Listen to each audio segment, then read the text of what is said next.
What is going on, guys? Welcome back to the channel and welcome back to the vlog. As you can see, it's sunny. The British summer has finally arrived and it's a perfect time of year to take this beast out on a few cruises. But today we're doing something a bit different. Today we're going to be taking out the Ford Ka, and I'm going to give you the reasons as to why this is such an awesome petrol heads car. I think it might be slightly ironic, but it is a car I decided to buy.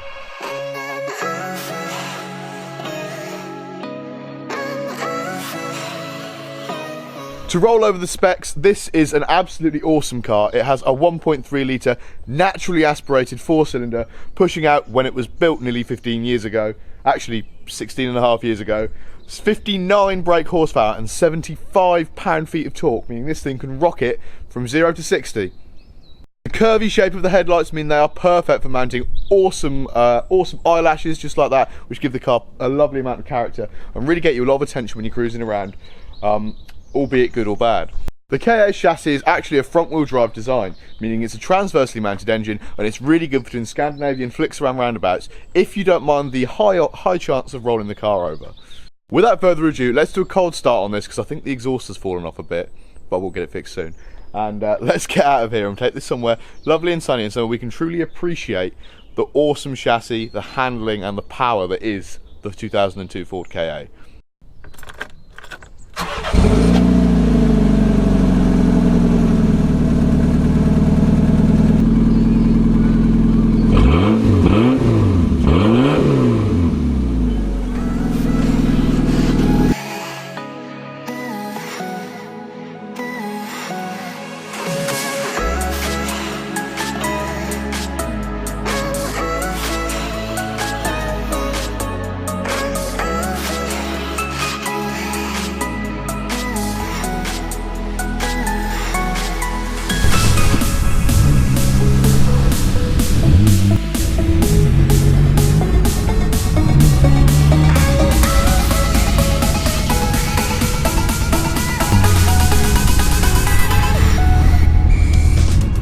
I'm sure a lot of you have heard of a Lamborghini Huracan.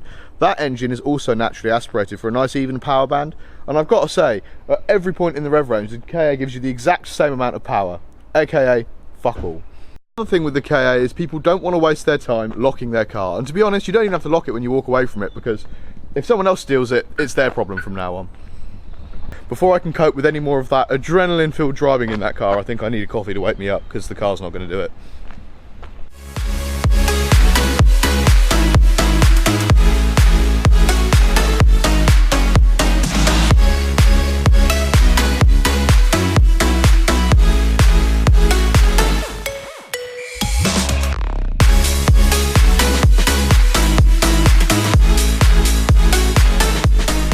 With the car in the position it would be flexing at car meets, you can see that awesome engine, naturally aspirated, hidden under the bonnet there.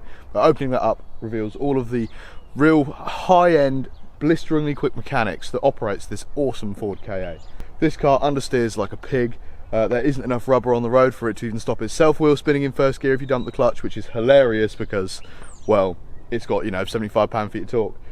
But the fact that it can wheel spin is hilarious because you can actually do front wheel drive burnouts in your Ka and look like an absolute knob to everyone around you, and it's absolutely perfect. When you go over bumps, the suspension makes a horrendous noise because due to the age of this car, I think it's got some severe rust damage, and I don't even think the suspension's really legal, to be honest. I don't really know how it got an MOT, but I haven't died yet, so happy days for me. And also, the fuel economy is insane, and for any serious driver who wants that 5-speed manual gearbox that this has got, you also don't want to spend too much time at petrol stations filling it up. You want to be enjoying the car and driving it, and that is exactly what you can do because it gets 60 to the gallon, so you only have to fill it up once every six weeks, which is hilarious, and it costs virtually nothing to run. On top of that, you can see some extreme weight saving measures Ford went to make this car so fast with that 13-second 0 to 60 time. One of the weight saving measures is clearly visible on the radio. Every other car I've ever seen in my entire life, no matter how old it is, has got 6 radio saves, so you can save the FM radio stations and pick which radio you want on the move. The Ka has 3 buttons. Don't really know why it has 3, to be honest, because I've only managed to pick up 2 radio stations where I live, which is even funnier, I guess. But it's also got awesome leather seats. These leather seats are very comfortable. I fit in them, and apart from the lack of leg room, I would actually rate it is pretty comfortable. Especially in contrast with the GTR's harsh suspension, even though this one's definitely got some broken suspension arms. we also have rear seats. Now a lot of you are thinking there's no room back there, they're useless, they're just there to say it's a 4-seater, but I can confirm this has got far more space than my GTR in terms of like the ability to carry 4 people. When I'm in the GTR, if I have someone sat behind me, they have to have their legs crossed. In the KA, 4 people is actually quite comfortable. The only problem you then encounter is it doesn't like going up hills. One final thing I definitely have to mention about how cheap this car is to maintain is the lights and general part costs. There are so many of these scrapped that you can genuinely pick up parts for literally pounds, pennies and pounds to fix stuff. An example of this is one of my rear lights went out and I went to Halfords thinking, oh well, I'll have to spend a tenner on a new bulb or something. Bear in mind, an LED matrix on the back of my GTR is £1,000 if one of your bulbs goes, because you have to buy them in pairs and all that sort of junk. Went into Halfords, had a look, said I need this part for this car, gave them the registration. They gave me 2 bulbs for £1.50, less than $2. I've got 2 bulbs for the back of the car and I've got a spare one ready for when it goes again. Like. And for reference, the exhaust mid-pipe that I need to replace is £20 shipped and delivered. Another thing I have to mention is how this is actually not ironic. Like, obviously the rest of this has been pretty ironic. The gearbox in this thing is pretty good. Clutch is on the way out, but the actual gearbox is relatively short throw, quite nice, quite tactile, gives good feedback, and is actually not a bad box, especially compared with like old Mercedes manual gearboxes from this era. It's actually a lot better, and old Ford gearboxes are renowned for being good, but it certainly is a slightly redeeming feature in an otherwise horrendous car. The final reasons why you should get this is because there's not enough room in the boot for a golf bag, meaning the owners of these are rarely golf players, which is definitely a bonus. Ironically, putting this on the multi-part policy with my GTR, actually including the motor legal protection and all that other jargon I sort of added on, actually got me a £32 refund on my insurance. So it literally earned me money putting this on my insurance policy, which is hilarious. The uneven suspension is also so loud that it'll alert any serious drivers as to an uneven road surface and warn them that they should really be on a track with this sort of car and not on a road with bumps and potholes. While the exhaust is fitted, unlike its current state, it's actually really quiet and you can rag it as hard as you want for a good 10 seconds before you're even hitting the speed limit, meaning it's genuinely the ultimate sleeper car because no one will ever hear or notice you coming, and even when you're absolutely flooring it and redlining it, if there's a police car right next to you, I guarantee you they think you were driving at a normal speed. The windy windows also mean you get an awesome arm workout. Look at these babies, that's all thanks to those windy windows. Definitely a workout every time you get in the car. Way better than having to use those stupid little electric ones. Less finicky, less to go wrong, a workout. And it means when you're on the motorway, there is a high possibility of dying and never having to drive the car again because you had to lean across the car to wind the window down, or up. Another bonus, the glove box doesn't shut at all. The plastic latch that looked like it was designed for about £1 is definitely broken, and it means you can't leave valuables in the car, which is good because the car's probably going to get stolen because it can literally be started with a teaspoon at this point because the ignition barrel's so worn down, and you wouldn't want to leave valuables in this car. It definitely deters you from doing that when you haven't even got a functioning glove box. The lack of a central locking system means you have to unlock and lock doors individually, but again you don't bother because it's a KA.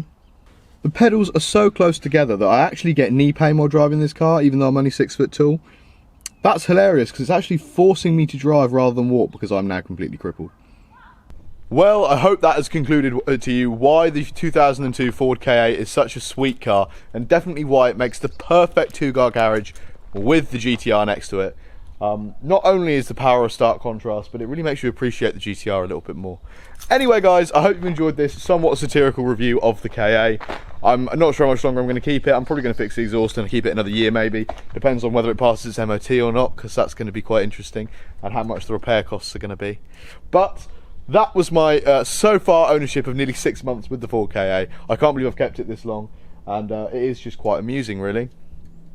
Great little car to be honest, good gearbox, and I've literally been beating the living hell out of it and it's still alive. I genuinely expected it to last a couple of months with the price I paid for it, and it's been 6 months and the engine and gearbox and the clutch are still absolutely fine, and you know, it's still going forward and still pulls relatively well because it doesn't weigh anything. It's quite funny. It actually, another hilarious thing is no one expects you to be driving this like a hooligan, and obviously I do. And it's just funny because you're herring round a roundabout on 2 wheels, like trying to stop it from understeer, and people just don't expect a KA with eyelashes to be driven like that, and you just surprise everyone, and people try and cut you up before they realise that you're cutting them up because you're an absolute muppet. Hilarious car anyway, awesome whip, I've absolutely loved driving it, and it's really made me appreciate Godzilla that much more anyway. I hope you guys have enjoyed the video. If you did like it, please remember to like, comment and subscribe. Follow me on Twitter and Instagram. Links to all my social media are down in the description below.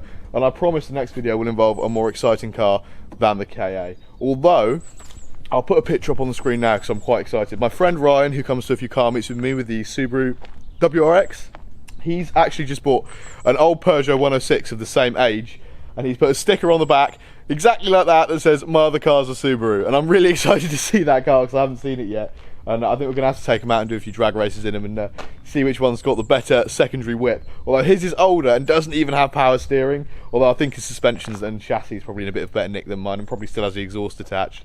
But it's just funny, it's just hilarious. Anyway guys, please subscribe and I'll see you very soon with more awesome, preferably supercar content and not KA content. Peace.